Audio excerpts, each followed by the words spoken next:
नमस्कार। आइए सुनते हैं गीता तत्व चिंतन पर स्वामी आत्मानंद जी का अगला प्रवचन। जैसा कि आप सबको विदित ही है कि स्वामी आत्मानंद जी के प्रवचनों पर आधारित गीता तत्व चिंतन पुस्तक को हम क्रमबद्ध रूप से प्रस्तुत कर रहे हैं। इससे पहले महाराज गीता की भूमिका, गीता का अनुबंध चतुष्टय, गीता का प्रयोजन, गीता का काल निर्णय, महाभारत और उसके रचयिता आदि विषयों पर बोल चुके हैं। आज के प्रवचन में वह महाभारत युद्ध और उसकी भूमिका पर प्रकाश डालने वाले हैं। इसके पश्चात गीता के अध्यायों के श्लोकों की वह मीमांसा करेंगे। महाभारत युद्ध और उसकी भूमिका, महाभारत कालीन युद्ध परंपरा। महाराज कह रहे हैं कि पिछले प्रवचन में हमने कहा था कि महाभारत कालीन समाज विज्ञान की दृष्टि से बड़ा उन्नत था। इसका पता हमें महाभारत में वर्णित विभिन्न प्रक्षेपास्त्रों के विवरण से लगता है। पिछली बार हमने बतलाया था कि इन प्रक्षेपास्त्रों को आज का विज्ञान मिसाइल्स कहकर पुकारता है। ये प्रक्षेपास्त्र अपना काम करके चलाए जाने वाले के पास वापस लौट आते थे। ऐसा भी महाभारत में लिखा हुआ मिलता है। आग्नेयास्त्र अग्नि की वर्षा करता था तो वारुण्यास्त्र जल बरसाता था। ब्रह्मास्त्र ऐसा अमोघ अस्त्र था जिसकी विनाशकारी शक्ति की बराबरी नहीं थी। महाभारत में इन सब अस्त्र शस्त्रों के नाम और उपयोग तो मिलते हैं, पर उनका टेक्निकल नो हाउ या टेक्निकल डिटेल्स यानी उनका यंत्र विज्ञान हमें उसमें नहीं प्राप्त होता है। इससे कुछ लोग शंका करते हैं कि महाभारत में लिखी इन सब बातों का कोई वैज्ञानिक आधार नहीं है, बल्कि ये सब काल्पनिक है। उनका यह तर्क है कि यदि उस युग में भारत में विज्ञान की इतनी उन्नति थी तो उस विज्ञान का एकाएक लोप इस भूमि से कैसे हो गया। यह तर्क पर्याप्त वजनी है। भारत का विगत 1000 वर्ष का इतिहास इतना धुंधला और अंधकारपूर्ण रहा है कि भारत के गौरव में अतीत पर वास्तविक ही शंका होती है। पर दूसरी ओर इस अतीत की घोषणा करने वाले स्मृति चिन्ह आज भी हमें उपलब्ध हैं, जिनके बल पर हमें अपने विगत शौर्य, वीर्य, तेज और बहुमुखी प्रतिभा का पता चलता है। इसलिए कहा जा सकता है कि महाभारत के युग में भारत भौतिक दृष्टि से अत्यंत समृद्ध था। जीवन के हर क्षेत्र में उसने उल्लेखनीय प्रगति की थी। क्या शिल्प, क्या रसायन, क्या युद्ध कला, क्या साहित्य और क्या धर्म दर्शन, प्रत्येक अंग ही उस काल में पुष्ट दिखाई देते हैं। फिर महाभारत का भीषण नरसंहार हुआ और उसके साथ ही सारी विद्या भी नष्ट हो गई। विद्या तो पुरुषों का आश्रय लेकर चलती है। जब पुरुष ही मारे गए तो अवलंब के अभाव में विद्या भी मृत हो गई, ऐसा प्रतीत होता है। महाभारत से पता चलता है कि उस युद्ध में दोनों ओर मिलाकर कुछ 18 अक्षौहिणी सेनाएं थीं। और हम महाभारत में ही पढ़ते हैं कि युद्ध के उपरांत पांडवों को मिलाकर मात्र 10-15 ही योद्धा शेष रहे। बाकी सब तो युद्ध की विभीषिका में स्वाहा हो गए। अब कल्पना कीजिए कि वह नरसंहार कैसा भयानक रहा होगा। महाभारत हमें बताता है कि इतना बड़ा नरसंहार इससे पहले कभी नहीं हुआ था। धरा रक्त से सिंचित हो गई थी। उस विकराल संहार ने विश्व को ही मानो खत्म कर दिया था, क्योंकि तत्कालीन समस्त परिचित भूभागों से योद्धागण उस युद्ध में भाग लेने के लिए आए हुए थे। उस युग में युद्ध की परिपाटी भी कुछ विचित्र सी प्रतीत होती है।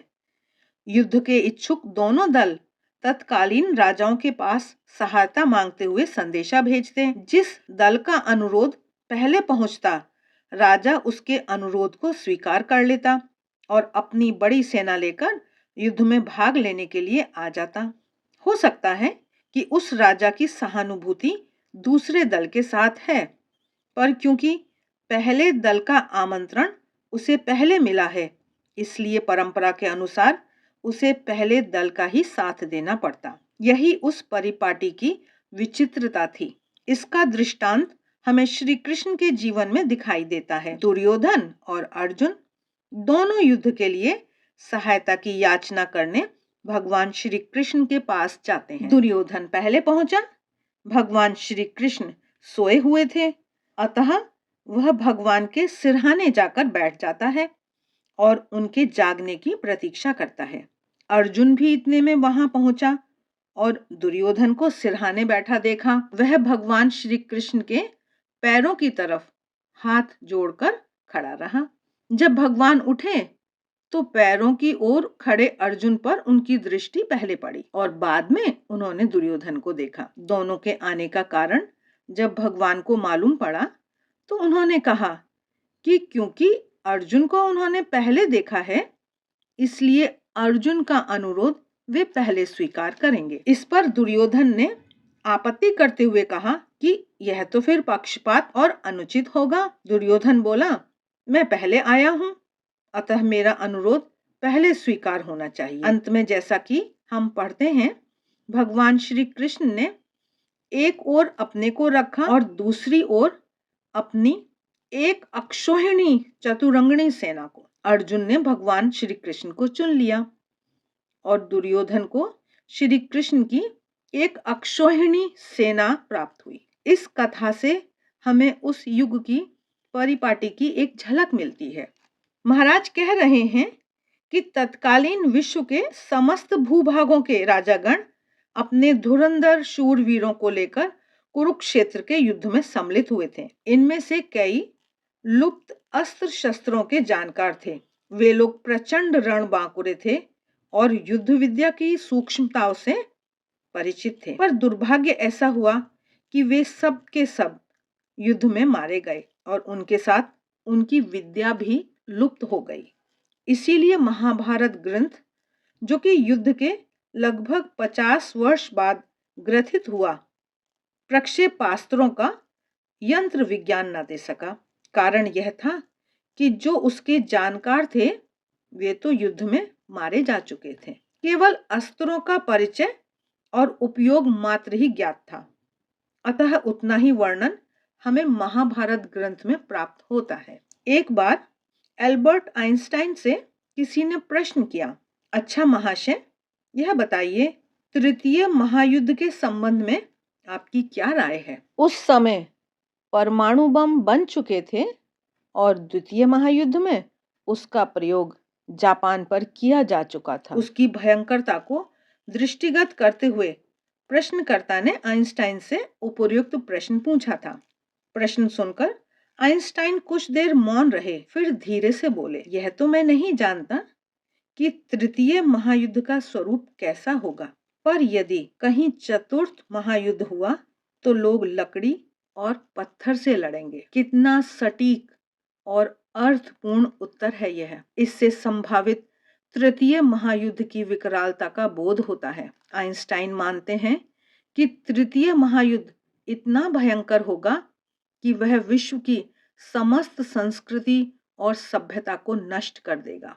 लोग आदिम अवस्था में पहुंच जाएंगे और एक दूसरे से लकड़ी और पत्थर से लड़ेंगे। कल्पना कीजिए कि तृतीय महायुद्ध यदि हुआ, उसके पश्चात कुछ संस्कार वाले लोग बच रहे और उन्होंने अपने युग का इतिहास लिखने की ठानी, तो वे विभिन्न अस्त्र शस्त्रों और मिसाइल्स आदि का वर्णन तो कर देंगे, पर उनका यंत्र विज्ञान, उनका टेक्निकल नो हाउ न लिख पाएंगे, क्योंकि उस विज्ञान की ज्ञाता ही तब न बचे रहेंगे। महाभारत ग्रंथ भी बहुत कुछ इसी प्रकार का इतिहास है।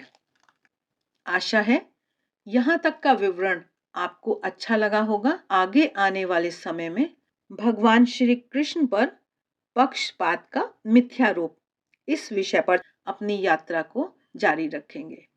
मिलते हैं फिर किसी और वीडियो में। तब तक देखते रहिए देवाक्षर। आप सभी के प्यार व सहयोग के लिए बहुत बहुत धन्यवाद।